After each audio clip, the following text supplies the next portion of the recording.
хандлага, ярилцлага эхэлж байна. Өөчл сурна гэдэг бол их том эрдэм. Айгуу удахгүй шорондоо ч ирээд явж магадгүй. Надад ч яаж ч магадгүй болсон. Одоо бүгдээрээ болио. Зөвхөн өөртөө сонгохын төлөө сонгосныхаа дараа арт түмнээ мартаж амьдэрдэг энэ 25 жилийг болио. Зүгээр л манай ажил байхгүй да. Манай ажлыг л бидэрт өглөдөө. Ягаад өгөхгүй байгаа юм бэ? Ганцаараа бусдыгаа доромжиж, бусдыгаа худлаа өмнөр гүйжирдэж, гүтгэж од болох бол хамгийн арчаагүй арга. Хоёр хүн хөрштэй оронд бас төвийсэх бодлого бол тийм амархан хэрэгжихүүгүй. Гэтэл надад хүчээр ял өгцөн. Хэрэгсгүй болгоогүй. Тэгэхээр энэ бол шүүхийн зориуд надад ял өгсөн байгаа. Өөрөө бодоод үзлээ би харин хэлээд штэ. Манай намад олдож байгаа манай квот хамгийн өндөр албан тушаал шадар сайн. Энд дээр ямар ч тохироо байхгүй. Энэ тохирогч асуудал биш. Энэ арчсан нам харин маш их муухай бүдүүлийг хандж байгаа. Бид өнөөдөр харамсалтай энэ бодлогын тодорхойлох хэмжээнд олон судалж чадаагүй учраас зүгээр засгийн газрыг бүрэн бүтэн байлгаж байгаа. Та нар ямар чадахгүй биш. Ардын нам хөөцсөн. Одоо бас биднийг л хөөчихгүй.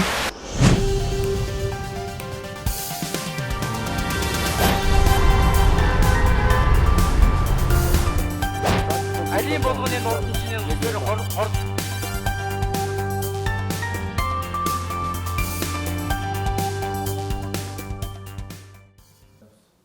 Хандлагын нэвтрүүлгийн ээлж дугаар эхэлж байна. Манай өнөөдрийн зочноор Монгол Улсын 3 дахь ерөнхийлөгч, Монгол Ардын Хувьсгалт намын дарга Намрын инх хоёр оролцож байна. Бидний урилгыг хүлээн авч хүрэлцээсэн танд баярлалаа. Их баярлалаа, өрсөнд их баярлалаа. Энэ завшааныг сайхан шинэлээ. Энэ сайхан завшааныг ашиглаад өөрөө ч намрын мэндийг мөн телевиз үзэж байгаа үзэгчдийн хамрын мэндийг ирж мэдчилж байна. Та өөрийгөө танилцуулна шүү дээ. Намрын инх хоёр гэж юм бэ? Тийм, намрын инх хоёр аав маань нэр намбар ээж маань нэр бүт ханд. За энэ хантай цолвон нэр нь 4 хүүхэдтэй 2 хүү 2 охинтой. Төрсөн өдөр их юм 6 сарын 1 нохой жилдээ 58 он төрсөн. Хоёр аав ээж хоёр маань 80 гарсан хөгсчүүл хадам ээж маань 70 гарсан хүн байдаг. Ийм л одоо гэр бүлдээ. Та бас дөнгөж аавынхаа ээжийнхаа мөн хүүхдүүдийнхаа тухай ярьлаа. Таны амьдралын түүхийг одоо монголчууд бүгдээрээ мэдж байгаа. Маш өндөрт одоо ерөнхий сайд хийжсэн, Монгол Улсын их хурлын дарга хийжсэн, Монгол Улсын ерөнхийлөгч хийжсэн. За эргээд ингээд бас уналттай жилүүд гэж хэлдэг баг. Ийм дэнсэлгээтэй одоо Монгол хүмүүний хувьд маш том дэнсэлгээтэй амьдралыг туулж байгаа. Таны аав ээж яг энэ үед яаж хүлээж авдаг вэ? Альва одоо хүний амьдралд бол янз янзын сайн муу юм тохиолдно. 7-д ордож 8 сэгнэ гэж монголчууд бас ярьдаг. За туг барин тугал хариулна гэх зэрэг бас ярьдаг.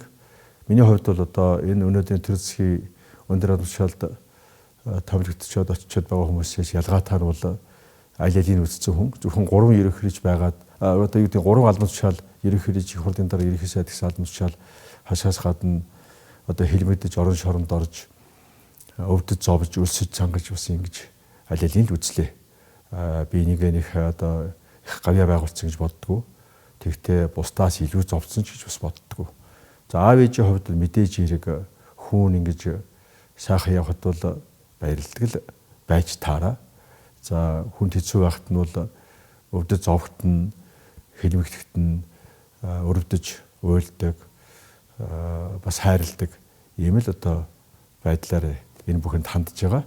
Тийм учраас бол манай Монголын ард түмтэй л адилхан ард түмээ ч гэсэн өрөвчин сэтгэлтэй учраас бол зовж явахд бол хайрлж өрөвдөг. Одоо ч гэсэн хайрлж өрөвцсөн хэвээр байгаа. Таарлцсан хүн болгонд бие сайн бодороо Монголд хэрэгтэй шүү гэх зэрэгээр сайхан намайг одоо хэрэгтэй гэдгийг хэлхээсээ гадна хамгийн гол нь намайг одоо сэтгэл санаагаар засч дэмжиж байгаа болов уу гэж бодож энэ үгийг хүлээж авдаг. За сайн том ажил хийж яхад шөөмжилдэг.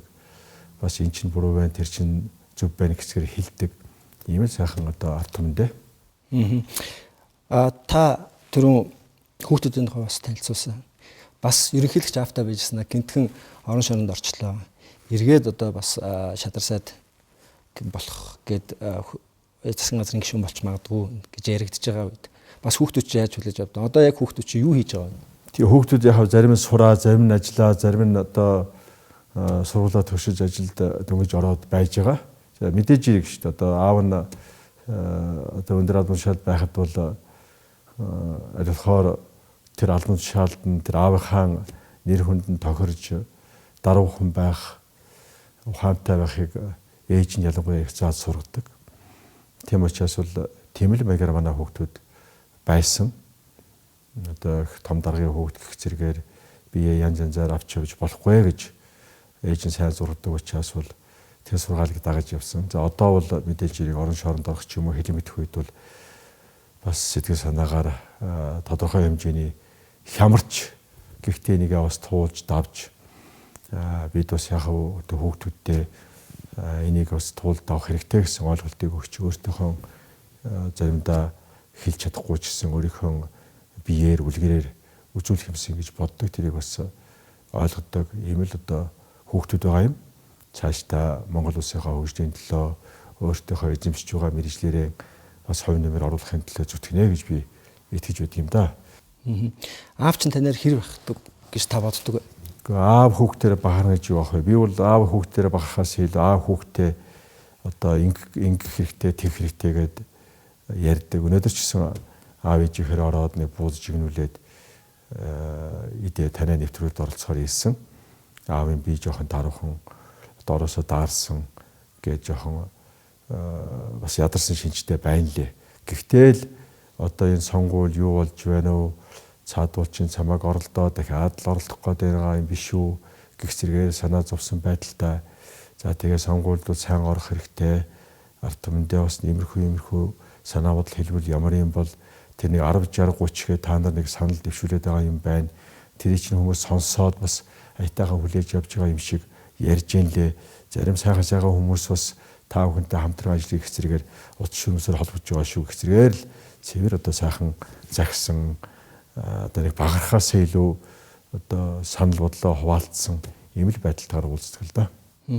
Одоо бүгд таныг бол улс төрч гэж бүгд харж байгаа. Яг улс төрч хүний ноён нуруу гэж таны бодлоор. Тий, улс төрч хүний ноён нуруу бол ер нь улс төрч хүн гэж юу юм бэ гэхээр бол дандаа өөрийгөө алдаж байна гэж боддог. Ард түмэн дандаа зөв байна гэж боддог. Ард түмнийхэн төлөө өөрийнхөө амьдралыг ч гэсэн амь насаа ч гэсэн зориулахад бэлэн болох тийм сэтгэлийн төвшин төцөөнийг бол жинхэнэ улс төрч шийдэх баг. Түүнээс их хурлын гишүүн бол сонгогдох, нэг сайд болох, тэр итгэл ерөнхийдөө ч юм уу их хурлын дараа ерөнхий сайд болох бол тэр бол яг улс төрч болсон бас шинж биш л дээ. Ерөөсөө улс төрч хүн гэдэг бол би намынхандаа ярьдгийн энэ бодисатва болж ийн гэсэн үг шүү гэж. За бодисатва гэж юу юм бэ гэхээр бол өөрөө хэдийгээр гэгээрээд энэ амьдралд энэ дэлхийд энэ зовлон дунд дахин төрж мэдлэхгүйгээр деважинт шуудач болцоотой болсон ч гэсэн үгүй би бусдад туслана. Энэ одоо ядарч үдэрч байгаа харанхуй мухаг амьдарч байгаа хүмүүсэд туслана. Би тийм учраас бол тангараг өргөё. Энэ амьдралд энд одоо энэ хорвоод мэндэлсэн хүмүүсийн хамгийн сүүлчийн хүн гэгэртэл бүгдээрээ гэгэрээ тэг хамгийн сүүлчийн хүн гэгэртэл би энэ хүмүүсийн дунд эдэр тусаж байна гэсэн тангараг өргөөд тэгээд тэр хүн гэгэрсний дараа өөрөө тэр деважинд очно гэсэн ийм тангараг өргөсөн хүн гэж. Харамсалтай нь одоо олон хүмүүс бол өөртөө одоо юу гэдгийг мөнгө төрхтөө болох баяжих цөөхөн хэд баяжих тийм хүслээ их хөтлөгдөөд тэгээ бусдыг бодох биш амиа бодоод өнөөдрийн Монголын улс төр маань нэг тийм зарим хүмүүсийн хэлдгээр их бохор их хямралтай байгаад бол би харамсч байна. Тэгээ би бол одоо зөвлөгтөө бол хинч байсан ерөнхийлөгч чинь байна уу эсвэл одоо жирийн ардч байна зөвлөгтөө бол ер нь монголчууд нэг хадлаа амьдарч сурья тий. Тэгэх юм бол бид их амжилттай амьдарч их амжилттай хөгжих болцоотой. Энэ тал дээр бол бүгдээрээ ярилцъя. Эв нэгдэлтэй байр гэсэн саналыг хэлдэг. Та намынхаа залуучуудад бас хэлдэг гэсэн. Тэгвэл та өнөөдрийн залуусын талаар ямар бодолтой байдаг вэ?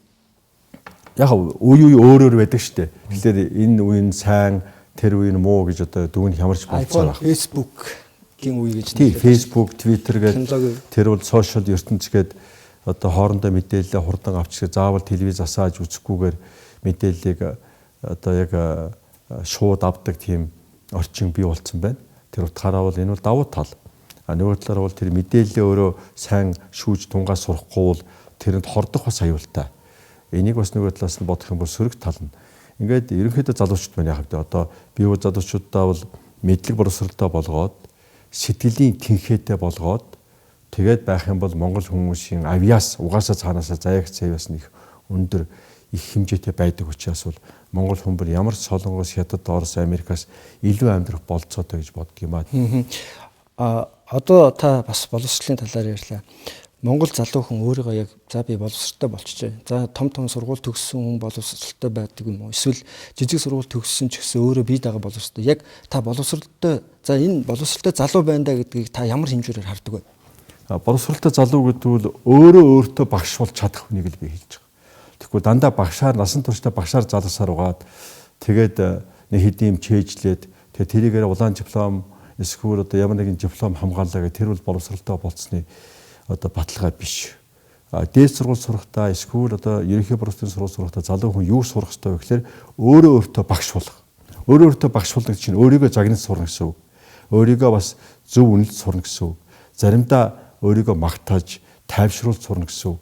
Ингээ өөртөө багш болсон залуу хүн бол жинхэнэ одоо Монгол улсын эзэн гэсэн үг.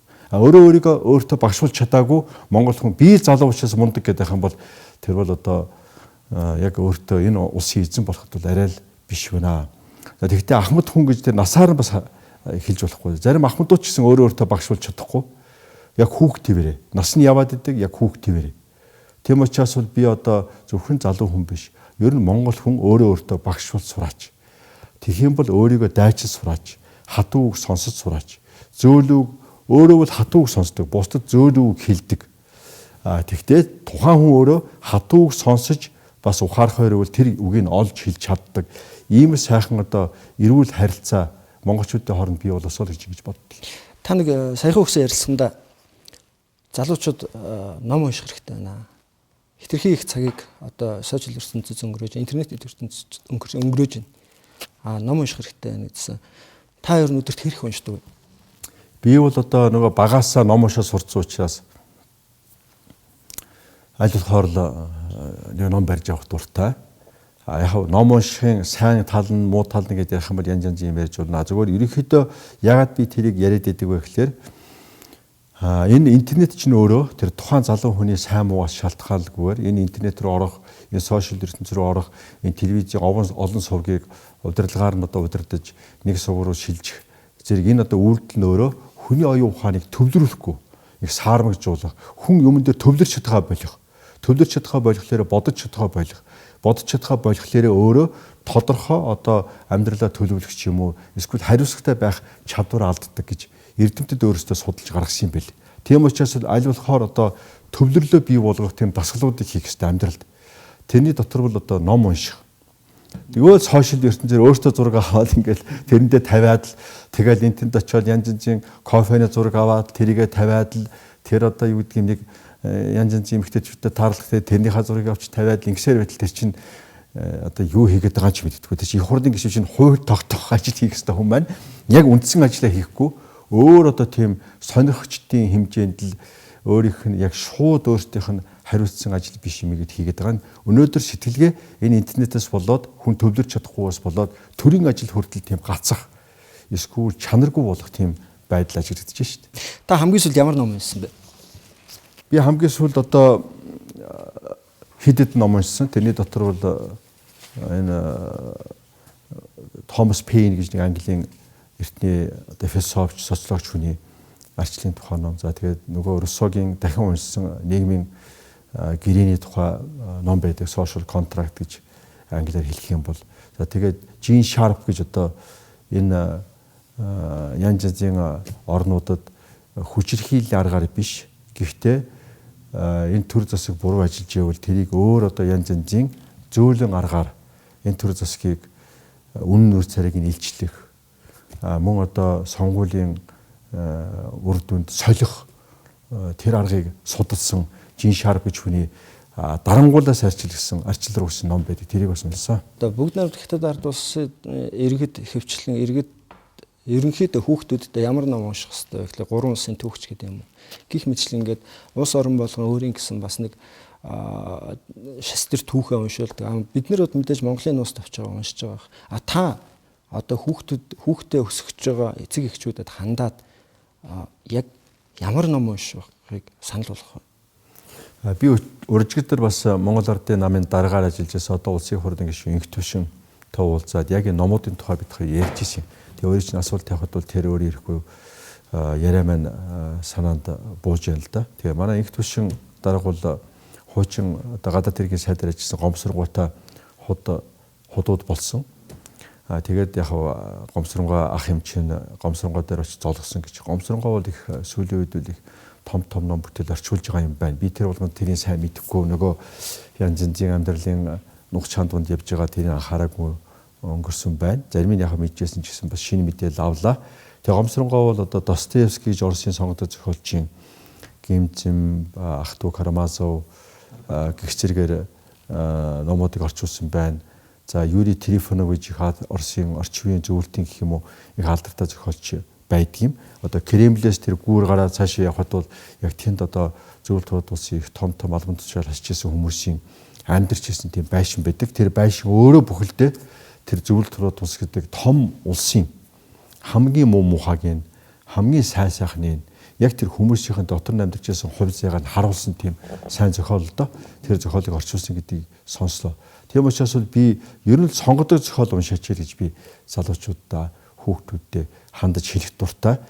Би бол залуучуудаа хандаад ер нь номч дуртай хүмүүст хандаад утцгоолын шилдэг 50 бит уншичаач.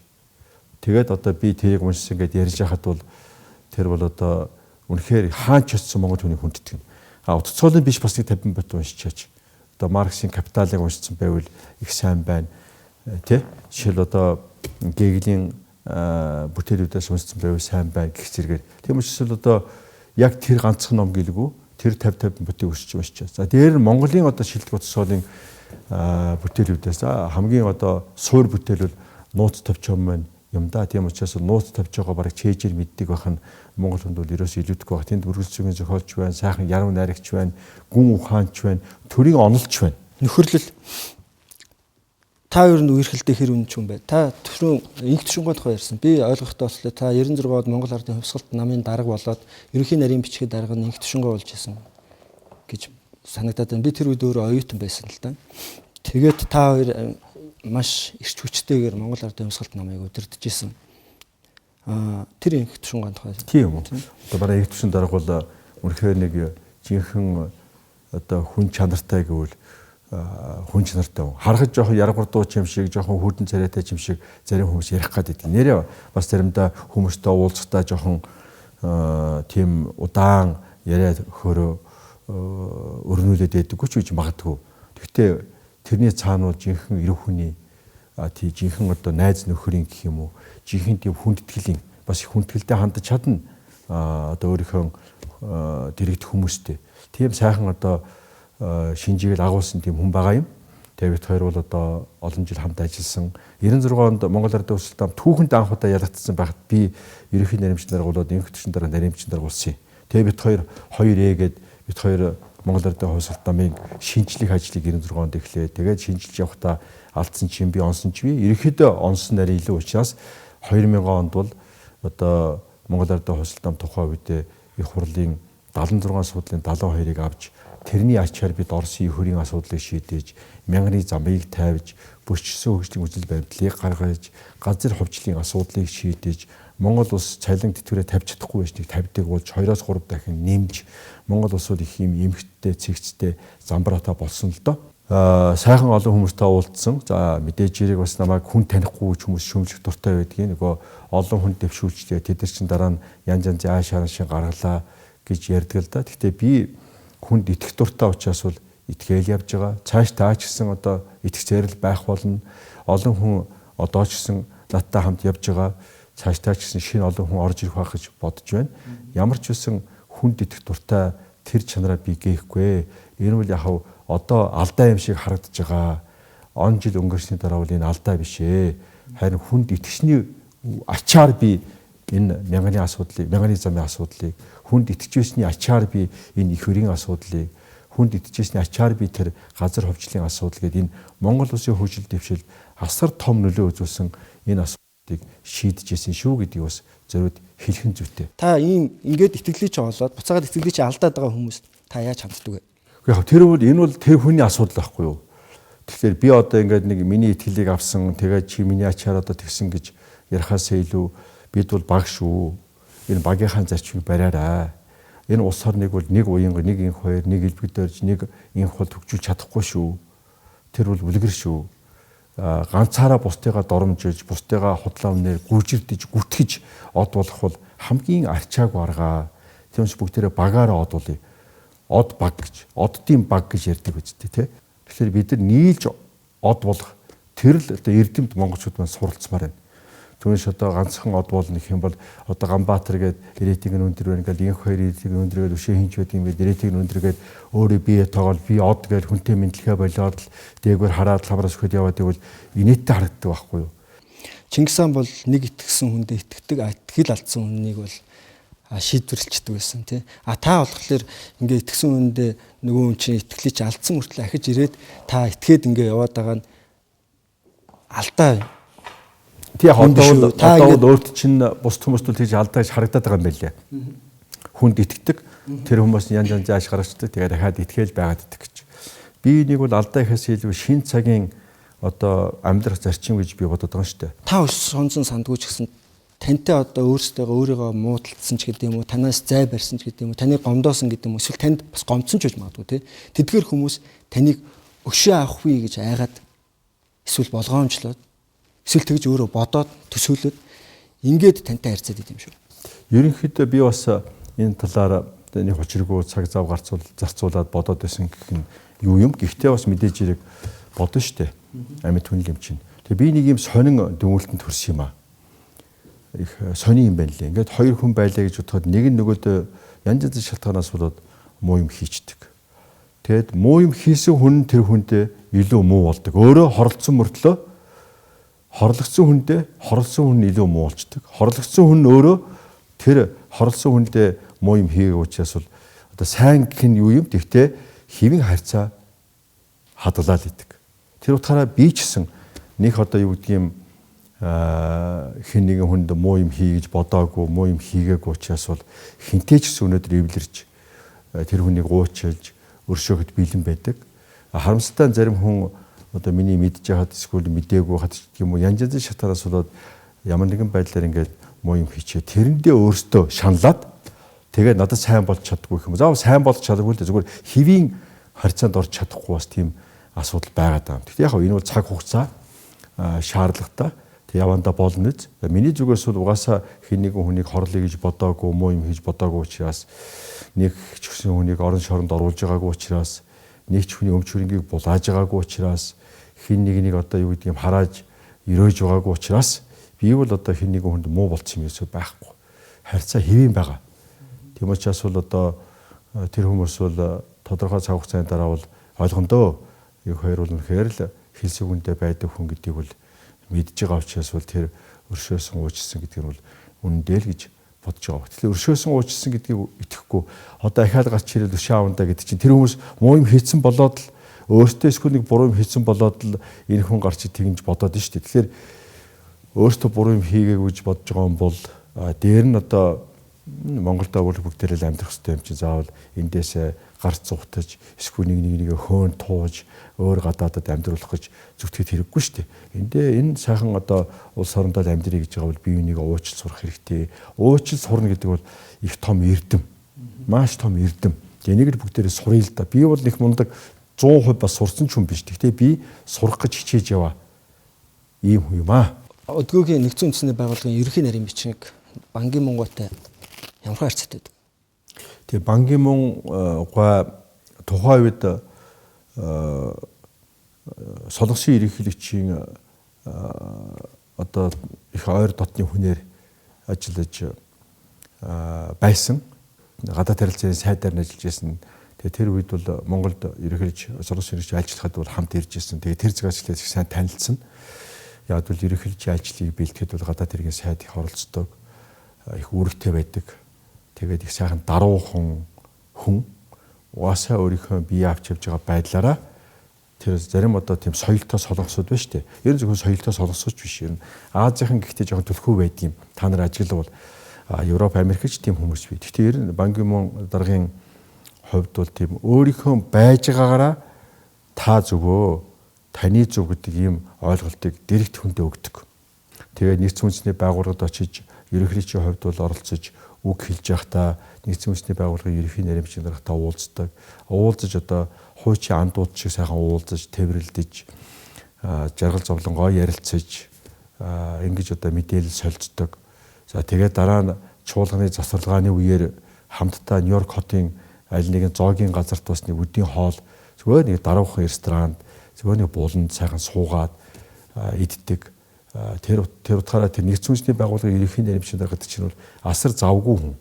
Олон орны төр засгийн тэргүүнүүд ирчихсэн байхад л тэр бол надад сайн хандж байгаатай биш. Яг хуучин танил гэдэг утгаараа надад сайн хандж байгаа. Гэтэ гол нь Монголын ард түмэнд сайн хандж байгаа учраас, Монгол улсад сайн хандж байгаа учраас тийм зориуд цаг зав гаргаж өдийн хоол хамт идэж, их нэртэйгээ хамт одоо манай цолмон бид хоёр хамт ингэ сууж одоо янз янзын сэдвүүдээр ярьж санаа бодлоо хуваалцсан. Тийм учраас бид хоёр бол тийм сайхан харьцаатай миний зовж байгаа зүдэрж байгаа цагтчсан бас санаа бодлоо санаа сэтгэлээ илэрхийлж араас сураг ажиг тавьж ингэж одоо сэтгэл санаа дэмжлэг үзүүлж ирсэн цааш таа ч гэсэн тийм харьцаа хадгалагдана гэдэг нь ойлгомжтой. Шинжлээ бид хоёр бол заавал биеиндээ сайхан дулаан өгтэй ийм одоо мэдчилгээ дандаа ирүүлдэг. Жишээ одоо өөр яг тэ ёс төдий мэдчилгээ ирүүлнэ гэдэг бол нэг нэрийн бичээл доороо нэг гарын ус зурсан болоод эсвэл нэг гарын усхийн хэвтэй нэг юм тамга дарсан болоод явуулдаг штэ. Тэр үл яг соёлтой юм. Тэгтээ ёс төдий одоо нэг нэгэндээ мэдчилгээ ирүүлж гарга. Банкны дараа бид хоёрын хооронд бол ийм гараараа өөрөө нэг биш бүр нэг хэсэг одоо баг өгүүлбэрүүд битсэн амар мэндэ мэдлэлцсэн юм шинжлэх мэдчилгээ ирүүлдэг. Тэгэхээр тэр чинь одоо ари өөр харьцаатай л гэсэн илэрхийлдэг. Тийм сайхан одоо хүн байгаа. Энэ мэтийн олон сайхан төр засгийн тэргүүн байсан гэх юм уу байгаа эсвэл олон улсын байгууллагууд нэр төртөө зүтгэж байгаа хүмүүсийг танил л да. Төр засгийн тэргүүн болчлоо. Таныг ч гэсэн бас тэгж шүмжилж байгаа. Ерөнхийлөгч болчлоо, ерөнхий сайд болчлоо, их хурлын гишүүн болчлоо. Тэгээд 4 жил нөгөөтөө марчдаг. Тэгээд 4 жилийн дараа сонгуул болоод ирэхлээр гинт нөгөө ард түмдээ санаж эхэлдэг. Яг бас хоёр талтай. Яг тэнд сууж байгаа улсууд бол дандаа амиа бодсон улсууд бас би бас яг тэр аль алийг хажлын хийжсэн учраас би бас багсаалж штэ. Ерөнхийлөгчөөр ажиллаж байгаа хүн их хурлын дараагаар ерөнхий сайд дандаа амиа бодсон ч бас улс биш. Яг одоо янз янзын нөлөө тэр чинь дэрэгдэнд бас янз янзын хүмүүс байна. Ховж хутгадаг, жинхэнэ мэдээлэлээс хөндөрүүлдэг, төөрөгдүүлдэг, бусад хүмүүстэй бүр дайсгнуулдаг тийм ч хүмүүс бас байна штэ. Манайх таныг манай их төрөлд орох гэж байгаа гэдэг асуултад иржсэн. Тэгээд энэ асуулт за дурсамж номын тухай. Тэгэхээр би нэг талаасаа бол нэг мэдээж хэрэг угаасаа үзэг цаас нийлүүлэх дуртай хүн юм чинь бол амьдралын янз янзын асуудлаар эргэцүүллээ гэх юм уу эсвэл үдсэн харснаа тэмдгээс юмуд бий л дээ. Тэгэхээр тэрийг яг дурсамжийн ном гэж хэлэхэд бас хэцүү байгаа юм. Би ч одоо яг нэг дурсамжийн ном бичихтэй насандаа бас очиагүй. Яг ерөнхийдөө тийм тэмдэглэл хөдж байгаа гэх юм уу эсвэл юм бичиж байгаа бол байлгүй яхав. Тэгээд тэр бол мэдээж хэрэг хизээ нэгэн цагт бол одоо хэвлэгдэх бах. Тэгээд тэр үед бол юу бичиж байсан хүн юм бол юу бодож байсан хүн юм бол гэдэг нь тэр номноос харагдах баха гэж ингэж бодож байна. Өнгөрсөн жил би бас нэг хятадд явж байгаад нэг өөр монгол хүнтэй ярилцсан юм л да. Тэгээд Монголын талаар энэ төргээ ярьж ирсэн. Тэгсэн чинь тэр хүн надад ингэж хэлсэн. Танаа энэ хоёр ерөнхийлөгч манай хуу дараагаас айгүй их юм улс орондоо салгасан шүү дээ. Айгүй сэргэлэн юм байхгүй гэжсэн. Та ер нь гадны улс орнуудаас ер нь төрийн тэргүүнүүдтэй уулзахдаа яг ямар зарчмыг баримталж харьцдаг вэ?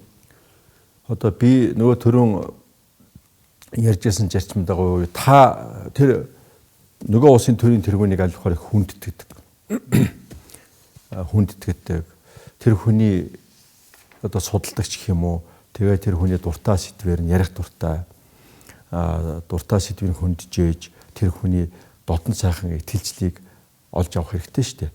Тэгээ чадвал тэр хэлийг мэддэг бол тэр хэлээр нь ярих дуртай. Тийм бол тэр хүн чинь өөрийнх нь хэлээр нь ярихлаар бол өөрөө ингээд бие тавиад сайхан сэтгэлээ нээгээд бидний ярьж байгаа зүйлийг илүү анхааралтай сонсоод ингээд асуудал шийдэх гэвэл шийдэх хэмжээнд сэтгэл санааны одоо байдалд ордог гэж би хэлдэг. Тэгэхгүй бол үндсэн хуулинд бичсэн.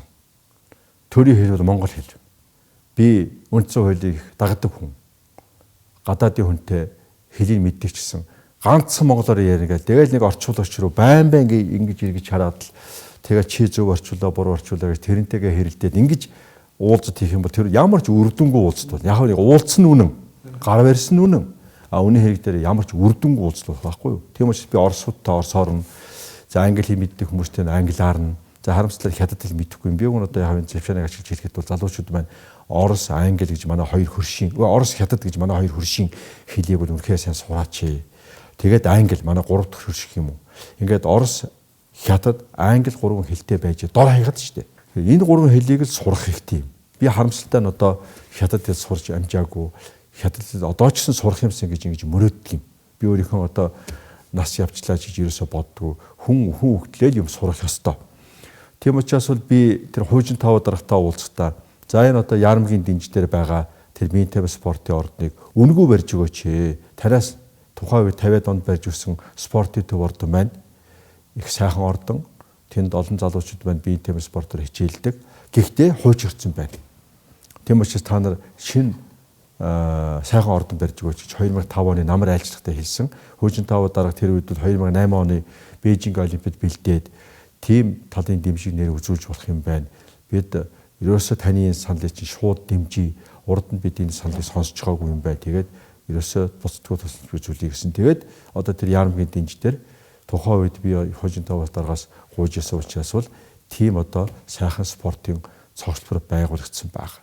Ирмитээр ингээ яриад байх юм бол хуужин таваа дарга бол Монголд бол за айлчлах болгондоо эсвэл бид ингээд ерөнхий сайдын их хурлын дээр гажигчдууд нэг 50 сая юаны хэмжээнд буцтгуу тусламж олгодог гэх мэт. За дээр нь одоо тухайн үед бол айлчлалын үед бол бид 3600 мегаватт хүчин чадлын эрчим хүчийг хятадд экспортлох анхны гэрээг санамжийг байгуулж исэн. Тэр үүдийг онгойлгож исэн.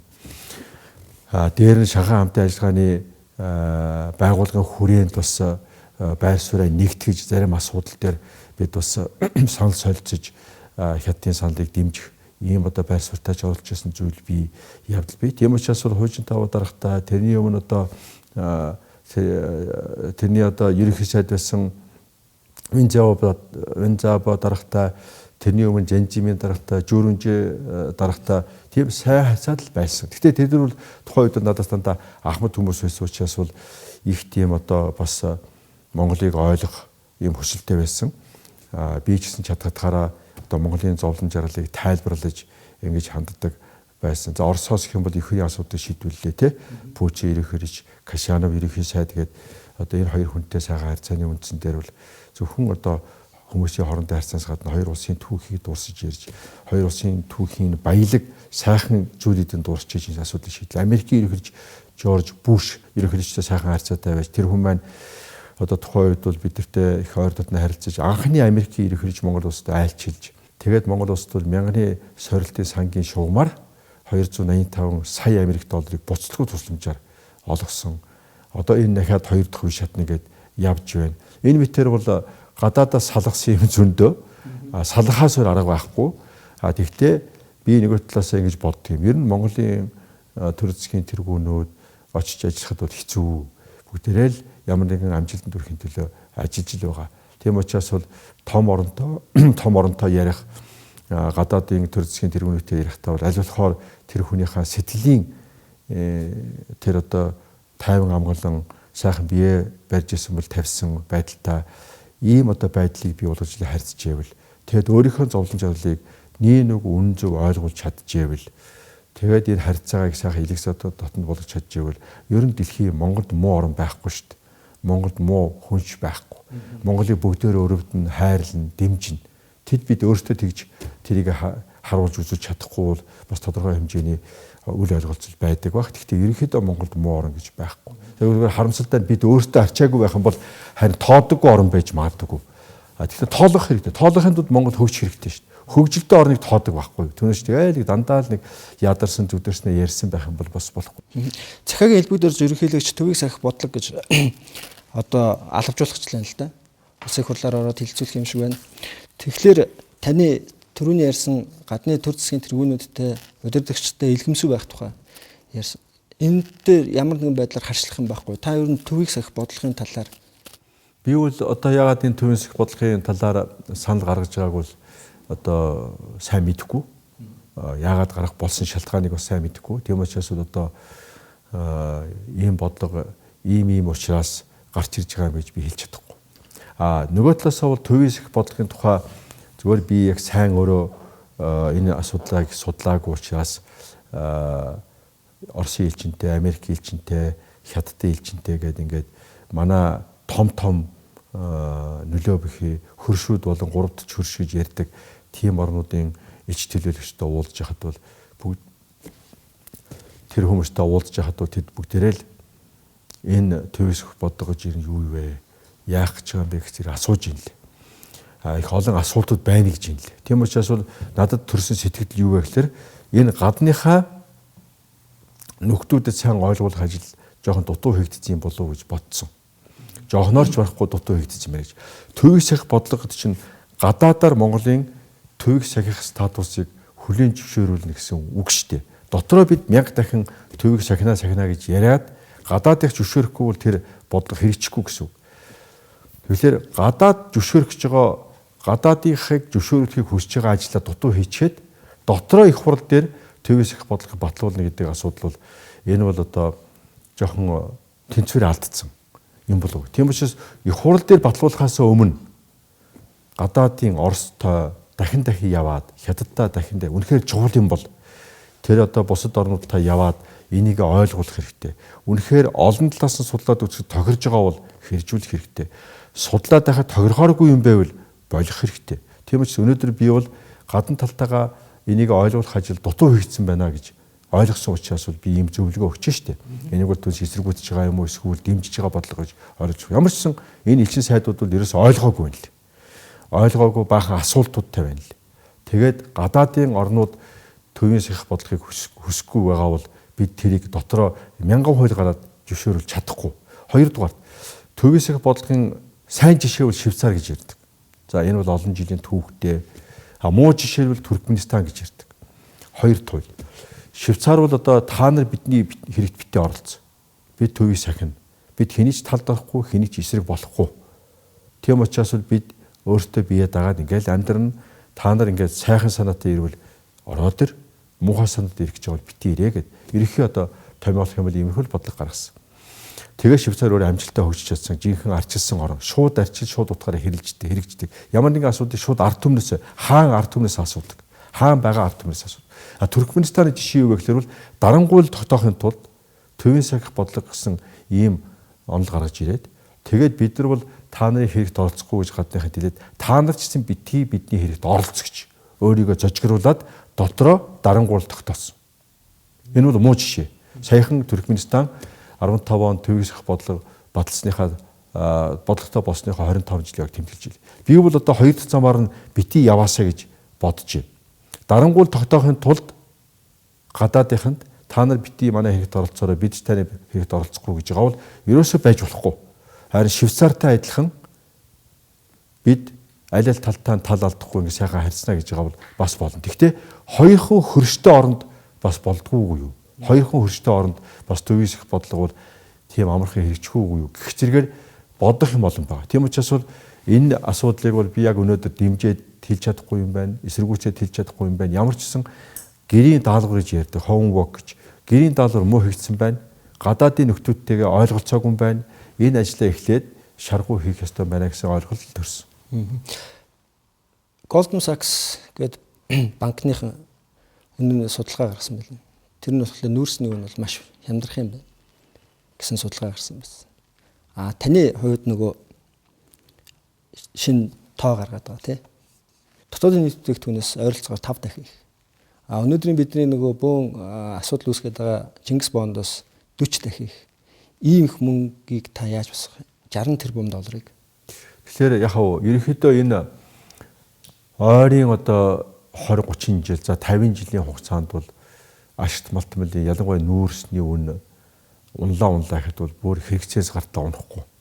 Яг мэдээж өөр шинэ технологи нэгдээд нар салхины эрчим хүч, сэргээгт эрчим хүч, усны эрчим хүч гэх зэрэгээр өөр одоо янз янзын аргаар эрчим хүчийг үйлдвэрлэдэг тийм одоо болж байна.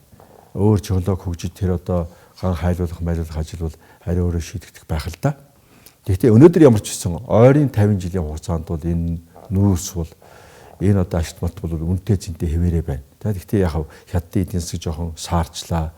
Тийм учраас бол хэрэгцээ багассан учраас бол нөөц хятад их байгаа учраас одоо гадаадын орндоос нүүрс худалдаа авах нь арай багаслаа гэж ярьж байна. Нефтчний үн саарлаа гэх зэрэг ярьж байна. Ер нь одоо зах зээл дээр бол ашигт матбалын үнцийн жоохон буурлаа гэж ярьж байна. Тэгвэл бүр ашиггүй болтлоо, эсвэл бүр хэрэггүй болтлоо буурах. Эсвэл энийг бүгдээрийг нэг мөсөн оролцсон технологи гарч ирээгүй цагт бол үнэтэй хэвээрээ байна. Миний хэлж байгаагаар бол одоо ойрын 50 жилд бол ийм л байх гэж би бодож байна. За магадгүй 100 жил гэж магадгүй. За яг болгоомжтой хэлье 50 жил гэж. Тэр утгаараа энэ ордуудыг за зэсийн ордууд том ордууд манай Монголд байна. Коч нүүрсний ордууд байна. За одоо өөр янз янзын ховор элементийн ордууд байна. Янз янзын өөр ашигт матбалын ордууд байна шүү дээ. Тэгэхээр ганцхан жишээ 5 толгой дээр бол за өнөөдөр биш ихэд бол би одоо 2-3 хоногийн өмнө харсан санагдаж байна. Австралийн нүүрс ямар үнэтэй байгаа вэ гэхээр коч нүүрс бол одоо эрчим хүчний нүүрс шүү дээ, коч нүүрс биш. Эрчим хүчний нүүрс бол Австралид 53 орчим доллар байна лээ. Нэг тонн 53 орчим доллар шүү дээ Австралид. За тэгэхээр коч нүүрс биш. 5 толгой бол коч нүүрсний орд. За тэрний яхав одоо тим хувь нь коч нүүрс коч тим хувь нь бол эрчим хүчний нүүрс гэж ярьж болох ба. Тэгэхээр 53-ыг бол би 2.5 дахин баг бууруулчих гэж. Их даруй ярьж байгаа шүү дээ. Тэгээд 5 миллиард тонн нүүрстэй гэж ярьж байгаа. За 6 миллиард тонн гэж ярьдаг. За тэр нэгийг ч хасчих. 5 миллиард тонн нүүрстэй гэж бодъё. Тэгээд 53 доллараар биш тонны $20 бодоод урьдчилаа зарч. Хин авах гэдэг, Хятад авах гэдэг юм уу, Орос авах гэдэг юм уу, Америк авах гэдэг юм уу, Япон авах гэдэг юм уу, Солонгос авах гэдэг юм уу. Хин мөнгөтэй нь авах л дээ.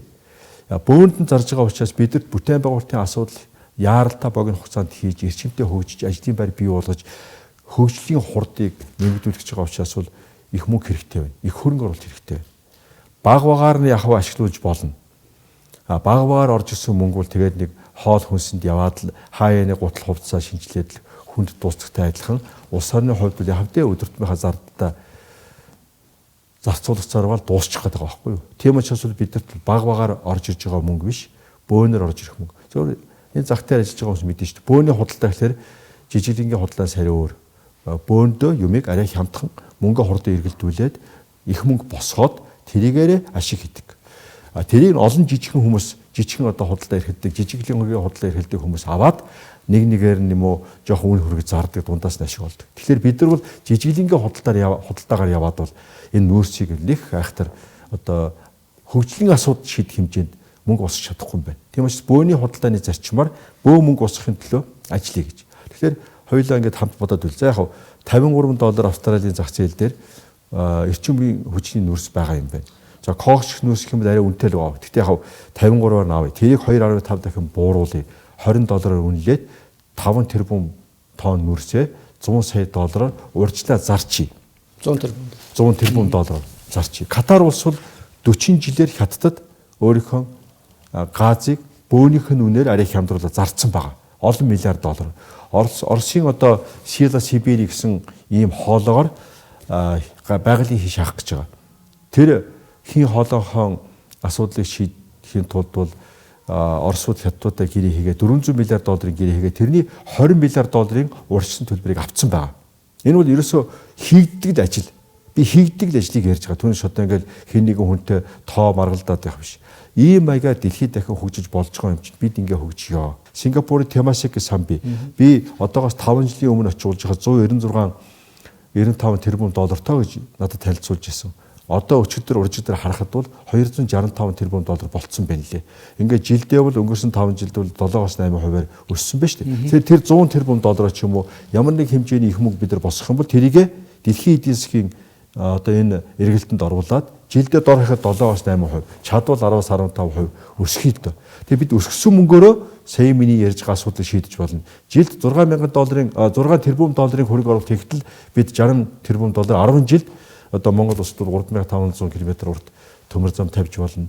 бүх орон сууцгүй айл өрхүүдийг орон сууцтай болгож болно.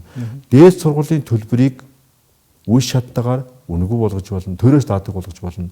Эрүүл мэндийн үйлчилгээний төлбөрийг ахмадуудад, малчдад, залуучуудад, хүүхдүүдэд үнэгүй болгож болно. Дээд сургуулиудыг жиж бүрэн цогцбороор лабораторитой, оюутны байртай барьж энэ бүсийн одоо хөгжлийн тулгуур төв болсон улсын чанартай 8 хоттой суурьшуулж болно. Оросуудны хаваацид шилдэг. Монголчууд гэсэн одоо болоо гэж. Одоо болио бүгдээрээ. Одоо энэ арчилсан нам, ардын нам, Монгол ардын хувьсгалт нам, одоо өшөө шин хүн нам жишээ хуучин 90-ийн зэрэг одоо бүгдээрээ болио. Зөвхөн өөртөө сонгохын төлөө сонгосныхаа дараа ард түмнээ мартаж амьдардаг энэ 25 жилийг болио. Одоо бүгдээрээ зоригтой гар гараасаа барилцаад урагшаа хараад нэг уучлаад өршөөгөөд хамтдаа зүтгэе. Энэ Монгол улсыг хөгжүүлээд 10 жилийн дараа Монгол улсыг хөгжлөөрөө дэлхийн хамгийн хөгжлөлтэй 30 орны тоонд авчиж. Та яг аль орны хэмжээнд очно гэж дотроо өнөөдөр бол жишээлбэл Киперийг бид нар шүмжлээлсэн, дампуурхаад байна, балархаад байна гэдээсэн. Өнөөдөр Кипед эдийн засгийн үзүүлэлтээрээ дотоодын нийт бүтээгдэхүүнийг аваад үзэх юм бол нэг хүнд $30,000 оногддог ийм дотоодын нийт бүтээгдэхүүнүүд орон байгаа. Дэлхийн 29-р байранд яваа. Кипер. Тэгэхээр өнөөдөр нөгөө нэг шүмжлээдсэн Кипер чинь харин биднээс дор хаяад одоо бид нар нэг хүнд $4,500-5,000 ногддог гэж бодох юм бол биднээс дор хаяад 6-аас 7 дахин илүү хөгжилтэй орн бол тархна шүү дээ. Тэгэхээр одоо 6-аас 7 дахин илүү хөгжиж тэгээ тэр үед эхний 30-д ямар орн байхын тэрнтэй мөр зэрэгт зогсъё. Өндөр болъё, боловсралтай болъё. Өндөр гэдэг нь нөгөө 30 дугаар байдаг шүү дээ. Тэгээ нэг доор тагжсны хэдэн юм байгаад байгаа юм 100 хэд дугаар байранд яваад байгаа юм шиг. Тэгэл тэндээ одоо босъё л дээ эн чинь. Бүгдээрээ дөрвөн хөлсөн хүмүүс л тэнд зовсонд өдөрсөн хүмүүс байгаад одоо босъё, хөл дээрээ босъё гэдэг өндөр болъё. Өндөр тэр 30 дугаар байранд нь очие. Тэр хэмжээ улс орныхоо эдийн засгийг тэлье. Энэ том хөгжлийн асуудлыг шийдэл даа бүгд. Бид нэр нэвтрүүлэгтээ таныг урчигтөр урихад та өнөөдөр нэлээд завгүй ажилдаа явж байна гэж хэлсэн. Тэгээд орой мэдээллийн хэрэгслүүдийг үзэж байгаад 2017 оны 8 сар гэдэг нэг огноо гараад ирсэн байсан. Та энэ талаар ямар гэж хэлээ? Яг худлаа. Одоо нэг хууль хяналтын байгууллагууд бол зориуд худлаа шийдвэр гаргаж ахаад хэлмэдүүлэлт хийж байгаа байхгүй. Одоо энэ удаад бол шорон дор чирэгдүүл хийж байгаа юм биш үү? Яг бол удахгүй шорон дор чирэж явж магадгүй. Надад чинь яаж ч магадгүй болсон. Энэ бол өөр ахаад хэлмэдүүлэлт. Миний хувьд бол тухайн үед бол 263 гэдэг эрүүгийн хуулийн зүйлээр надад ял өгсөн. Тэр үед 9 онд өршөөлийн хууль гарсан байсан. 9 оны өршөөлийн хуулиар эрүүгийн хуулийн 263-ыг хамруулад энийг бол өршөөнө. Энийгээр бол ял өгч болохгүй. Мөрдөн байцаах шатанд энэ асуудалтай холбоотой хүмүүсийг бол хэрэгсэхгүй болгоно. Мөрдөн байцаах шатанд алдаа гараад хэрэгсэхгүй болгоогүй бол шүүхийн шатанд хэрэгсэхгүй болгоно гэж заасан байдаг байхгүй юу? Тэгтэл надад хүчээр ял өгсөн. Хэрэгсэхгүй болгоогүй. Тэгэхээр энэ бол шүүхийн зориуд надад ял өгсөн байгаа. Тэгээ 153 сая 2015 онд гарсан өршөөлийн хуулиар бас өршөөгдсөн. Тэгээ 153 өршөөгдөж байгаа учраас тэр ялтай ялгүй байдал бас өршөөлийн хуультай хамрагдаад алга болчихдээ. Ингээд 9 оны хуулиараа 263 нь алга болцсон. 15 оны хуулиараа 150 нь алга болцсон. Ийм нөхцөл байдал байж хаад хуулийн байгууллага дээрээс өгсөн даалгавраар намайг улс төрд оруулахгүй тулд энх хоёр улс төрд оруулах юм бол нөгөө ард түмэн тэнийг юм чинь сонгох гээд байна. Монгол ардын хувьсгалт нам сонгуульд орох юм бол нөгөө ард түмэн тэнийг юм чинь ард түмнийг басмчлаад байна шүү дээ. Ард түмэн одоо төөрөгдөж байгаад бас сонгох гээд байна. Ямар ч үсэн энх хоёрыг оруулж болохгүй. Шадар сайд болно гэдэг чинь би шадар сайд болох гээд байна. Энэ ягаад намайг болохгүй байгаа вэ гэхээр бол тэр томч ажил биш. Би ямар тэрийг нэг шохоргоод байгаа биш. Угаасаа сонгуульд орохын тулд хоёрдугаар арчилсан оронд хоёр нам эвсээ засгийн газар байгуулж байгаа бол нэг нам нь арай олон судалтай бол эсвэл хамаагүй олон судалтай бол тэр намд оногдож байгаа хамгийн өндөр албан тушаалд өөрийнхөө хүмүүсийг тавина. Нөгөө нам нь цөөн судалтай бол тэр намд тэр эвсэлд олдож байгаа хамгийн өндөр албан тушаал дээр өөрийнхөө хамгийн одоо сайн хүнээ тавина гэж. Тэр утгаараа би тэр ажлыг бол гүйж авж байгаа биш байхгүй юу? Угаасаа манай намын манай эвслийн квот манай нам эвсэлд орогдож байгаа суудал байхгүй. Тэрэнд одоо намайг манай намын нөхдүүд та тэнд очоо. Тэгээд ажиллаа хий. Наад 10 30 60 гэдэг энэ хөтөлбөрөө засгийн газрын шийдвэр болгоод тэрийг заавал сонгуулийн дараа сонгуулийн мөрийн хөтөлбөр гэлгүй өнөөдөр хэрэгжүүл гэж даалгавар өгöd байгаа байхгүй. Тэгээ би энийг очиод за хэрэгжүүлэх гэхэл үгүй болохгүй. Худлаагаас ингэж 2017 оны 8 сарын хэдэн чихэр 9 сарын хэдэн хүртлээ ийм одоо бичиг гаргаж байгаа чинь өөрөө хууль зөрчсөн ажил. Ахин энэ хэлбэрүүд үргэлжилж байгаа гэсэн үг. Ахаад дарангуул тогтож ийн гэсэн үг. Тийм учраас энэтэй бид нар тэнийг яг хэн хэлмэглүүлээд юм бэ? Гэхдээ энэ ардын намчинд ямар нэгэн байдлаар оролцож байгаа эсвүүлдлээрээ одоо энэ хэлмэглэлийг зогсоё гэж хашгирахгүй хэлэхгүй байгаа эсвүүлдэл чинь өөрөө энэний цаана оролцчих гэсэн үг шүү дээ. Ардчилсан нам бол энэ өнөөдрийн төр засгийн бүх өндөр албан шаардлагуудыг томилж байгаа.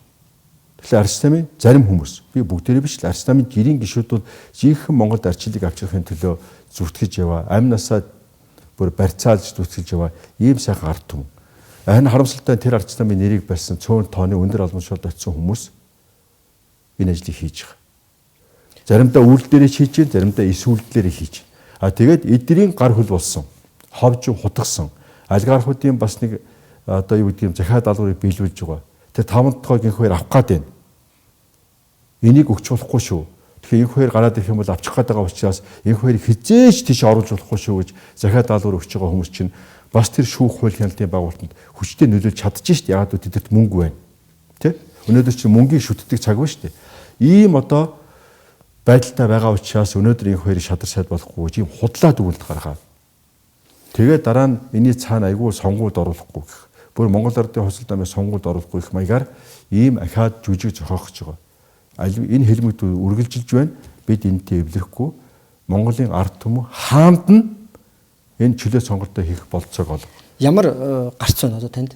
Дараагийн гарц, дараагийн алхам. Одоо ямар алц байх вэ? Шудраг хууль хяналтын байгууллага шудраг болох ёстой. Энэ хүнийг хэлбэлүүлэхээ зогсоох ёстой гэдгийг шаардна.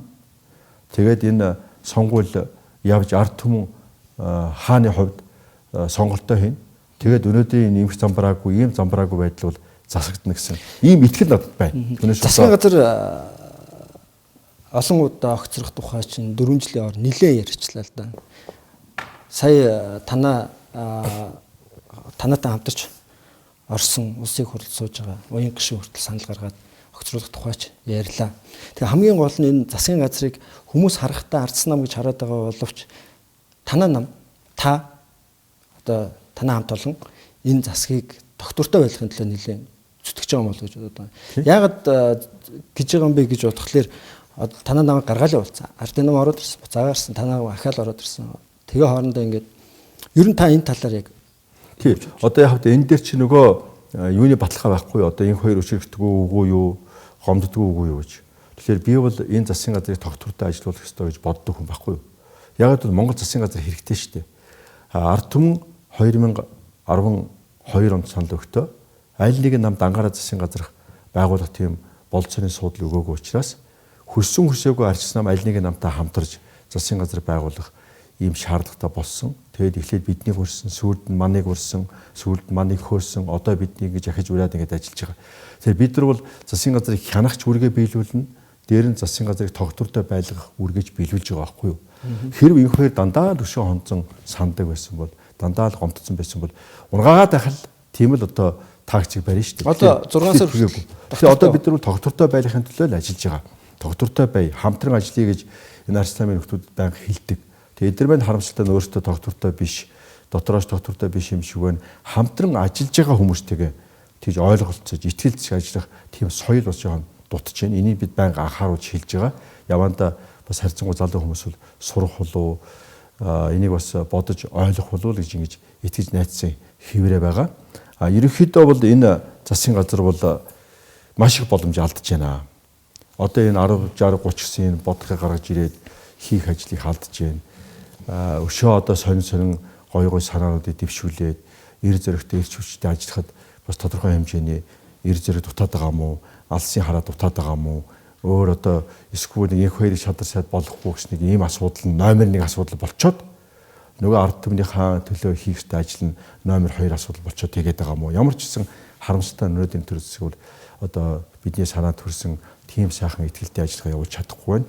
Бид өнөөдөр харамсалтай энэ бодлогын тодорхойлох хэмжээнд олон судалж чадаагүй учраас зүгээр засгийн газрыг бүрэн бүтэн байлгаж байгаа. Тийм учраас бол одоо бид энэ дээр бол юу гэдэг юм хариуцлага хүлээж чадахгүй.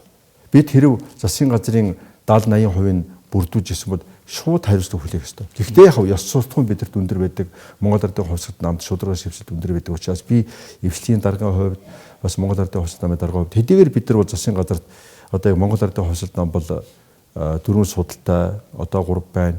За үндэсний арслан бол 2 судалтай, одоо ингээд нийлээд зургалаа байснаа 5 байгаа ч гэсэн 19-с 5 гэдэг чинь бол бодлого гаргах, бодлого тодорхойлох тийм болцооны судал биш л дээ. Засгийн газар асуудлаа бол тэгэл арслан оруулснараа шийдээ явж байгаа. Өнөөдрийн төр засаг харьцангуй муу ажиллаж байгаагийнхаа төлөө би одоо уучлахгүй ард түмнээсээ. Одоо бид ингээл чадахгүй байна, болохгүй байна. За яг бид нар бол тайлбар ойлгомжтой бид одоо үнэхээр бодлого тодорхойлох хэмжээний судалтай биш гэж. Арслан маань яагаад хийж чадахгүй юм бүүмэд одоо арсланыг өмнөөс нь шүүмжлээд яриад байхад хэцүү юм. Гэхдээ ямар ч гэсэн бид өнөөдөр энэ хамтарсан засгийн газар маань энэ улсын хурал маань өнөөдөр төр засаг маань ерөнхийдөө хууль шүүхийн байгууллага бүр тэр тусмаа яг ард түмний хэмжээнд хүссэн хэмжээнд шудраг, тууштай, эрчтэй, хүчтэй, эвтэй, найртай ажиллаж чадахгүй. Тэр хэлээд уучлах гэж байна. Таныг одоо улс төр судлаач нэг хүн тэгж хэлжсэн л да. Одоо Монгол Ардын хувьсгалт намд гарах гарц бол засгийн газрыг гүнгаах. Тэр бол тийм тохироо ихсэн байгаа. Зандаа хүүгийн инх хул дарахтай, усыг хуулын дарга зандаа хүүгийн инх хултай засгийн газар унгаахгүй гэсэн тохироон дээр шадар сайд болно. Намрын инх үгүй. Ямар ч тийм тохироо байхгүй шүү дээ. Өөрөө бодоод үзлээ. Би харин хэлээд шүү дээ. Манай намад олдж байгаа манай квот хамгийн өндөр албан тушаал шадар сайд. Тэр засгийн газрыг унгаахгүй тохироог шаардлагагүй байхгүй. Зүгээр л манай ажил байхгүй да. Манай ажлыг л бидэрт өгөлдөө. Ягаад өгөхгүй байгаа юм бэ? Тэгвэл би сайхан бэлгийг тэгвэл энэ арслан Томсын нэрийн дэвшүүлсэн хүнийг бол ерөнхий сайдын ажил хийж чадахгүй гэж хэлэх юм уу? Бод хэлийггүй хэлж чадна шүү дээ. Зээн хулдыг их хурлын дараа хийж чадахгүй гэх юм уу? Бид хэлийггүй хэлж чадна. Гэхдээ бид хүндгэлтэй хандж байгаа байхгүй юу? Арц намад тийм ээ. Зээн хулд за тэгвэл тэр зээн хулдыг чинь бид нар дэмжийл дээ. Ямар тэрийг одоо танай намд гаргаж байгаа юм чинь танай нам гарах хэрэгтэй юм чинь. Тэр саналыг чинь дэмжиж сайхан бэлгийг бас гаргаж байгаа юм уу? Тэгээд дэмжиж урд нь алтан үеиг байсан. Алтан үеийг бид дэмжиж л байсан. Энд дээр ямар ч тохироо байхгүй. Энэ тохирогч асуудал биш. Энэ арчслам харин маш их муухай бүрдүүлгийг хандж байгаа. Харамсалтай. Арчсламын удирдгалдаа би түүнээс ямар одоо эсвэл энэ асуудлыг шийдэж болох хүмүүс нь шийдэж болох хүмүүс нь харамсалтай энэ асуудалд ингэж хандж байгаа нь өөрөө иймэрхүү маягийн таамаглалыг та бүхэн дэвшүүлэх юм болцоолгоод байна шүү дээ. Хууль хяналтын байгууллагынтай бас цаагаараа худлаа мэдэн бодолж үгсэд тохирж энэ ажлыг хийж байгаа ч гэсэн ойлгомжтой шүү дээ. Бид ч гэсэн энийг хэлдэг. Хууль хяналтын байгууллага та нар ингэж битгий нөлөөлөх болооч. Өнөөдөр Монголд арчил хэрэгтэй үсттэй. Та нар чинь арчил 25 жил ярьсан хүмүүс мөн биздээ. Яаж ингэж хууль хяналтын байгууллагыг ашиглаж өрсөлдөгчдөд орон шоронд оруулж хэлмэгдүүлж энэ улс оронд арчилыг хөгжүүлэх гээд байгаа юм бэ? Энээс ичихгүй байна уу? Энэ буруу штэ. Та нар энийг ойлгож байгаа үсттэй. Дотоод зөрчлөө юм уу? Эсвэл бидэд итгэхгүй байгаа, эсвэл биднээс айж байгаа юм байгаа бол энийг нөгөө яриад энийгээ бүгдээрээ шийдээд явъя л да гэж би бас жоохон ах хүн юм. Урдны ажлыг хийжсэн хүн юм. Тийм учраас бол тийм санал тавьдгийг түүнээс одоо үзий ядаж чамааг тэгээд. Тэгээ бид нар яг ингэж хэлж байгаа. Яг вэ одоо үнэхээр биднийг ингээд янз янзаар ингээд оролдмоор байгаа бол хөөчөө. Та нар ямар чадахгүй биш. Ардын нам хөөцсөн. Одоо бас биднийг л хөөчихгүй юу? Тэгтээ харамсалтай нь өнөөдөр ард түмэн арчс намд дангаар засгийн газрах болцоо олгоогүй учраас засгийн газар маань ингээл байх ёстой. Бид бол тэрнээс тэр үерхэлдээ үнжигсэн зарчмын дагуу ерөөсөө урууш шарахгүй энэ засгийн газрыг л тогтвортой ажил. Алт үеийн засгийн газрыг тогтвортой ажиллуулъя гэж бид явж ирсэн. Одоо ч гэсэн сайхан бэлгийн засгийн газрыг тогтвортой ажиллуулъя гэсэн тэр зарчмаас ерөөсөө ухраагүй. Яг манай ганц хоёр хүн цаашаа нашаа хөдөлгөөнд ордог тий. Одоо огц цувлыг их зэрэгээр гар хөлөх хосыг зурдаг л да. Яг тэрийг нэг талаасаа бол одоо нэгдсэн бодлого даахгүй шүүмжиж болно. Нөгөө талаасаа бол хянах хүргээ бас биелүүлж шít. Энийг бол манай арч намын нөхдүүд бол харамсалтай нь танах задарчлаа, эвтэй нэгдэлтэй биш байна. Танах аргуулаа биш юм байна, наймуулаа биш юм байна. Тэгвэл одоо хэд болцсон гэх зэрэг гэж ярьдаг. Би тэрийг бол хэлдэг юм. Энэ бусдын хүнийг тоолохоос илүү өөрийнхөө хүнийг тоол, тий? Доторх одоо танай 35 чинь ямар байгаа вэ гэдгээ тоолчих. Хоёрдугаарт бол бидэд бити эргэлз бид чадхатаараа туслаад дэмжиж ажилланаа. 16 оны сонгуульд хүртэл ямар ч энэ засгийн газрыг тогтвортой ажиллуулах үүргээ бид нар биелүүлнэ гэж. Тэгээ ингэ сайхан дарагтаа Муаны дарагтайгаа юу гэж тохирсон бэ гэхээр Муан маань сая мэдгэл гаргаад одоо 16 оны сонгуульд яг Монгол Ардын хувьсгал нам Монголын үндэсний арчилсан гэсэн энэ эвслээр орохгүй гэж мааных маань эхлээд юм санал гаргасан. Тэгээ бид тэрэнд хүндгэлтэй хандж байгаа. Бид ер нь хэнийг ч хөөж туудаггүй. Хинээс ч урам шарвдаггүй. Хэнийг ч худлаа хэлж хуурдаггүй. Тэгээд мааныханд бол хэлсэн мааных маань ийм санал гаргасан бол бид хүндгэлтэй хандж байна. Тэгэхдээ бүгдээрээ нэг юм тохирё. Нэгэнтэй л одоо 12-ын сонгуульд манай эвслийг л ард түмэн сонгосон юм чинь ард түмний хүндэтгээд сонгуул эхэлтэл тэгээд дараа сонгуулийн дүн гартал бүгдээрээ нэвслээ байлгачих. Яг одоо энэ улсыг хурлах бүлгээ байлгачих. Сонгуульдаа бол яг одоо тийм хинтэйгээ хамт орох гээд байгаа юм, тусдаа орох гээд байгаа юм, эсвэл шинэ хуулиараар бас дахиж нийлж орох гээд байгаа юм уу? Тэрийгээ бол жич яри. Тэгээд биевнийхээ дотоод хэрэгт оролцсонгүй биевэндээ туйлын хүндгэлтэй хандаад за Монгол Ардын хавьсгалтай хинтээ ярих гэж байгаа юм. Тэгээ ярина үз. Ардчилсан нам. Үгүй Монголын үндэсний арчилсан нам хинтээ ярих гэж байгаа юм. Ярина үз. Арчилсан ч гэсэн хинтээ ярих гэж байгаа. Ярина үз. Ардын нам хинтээ ярих гэж байгаа. Ярина үз. Ногоон нам хинтээ ярих гэж байгаа. Ярина үз гэд бид нар бол бүгдээрэнд нь сайхан тийм одоо хүндгэлтэй хандах, соёлтой хандах тийм зарчмыг барья л гэж ажиллаж байгаа. Баярлалаа бидний урилгыг хүлээн авч хүрэлцэн ирсэнд. За их баярлалаа. Үзэгчдээ их баярлалаа. Хандлагын нэвтрүүлгээ ээлж дугаар инхүү өндөрлөж байна. Ирэх нэм гарагийн 17 цаг 30 минутанд иргэн уулзцаая. Баярлалаа.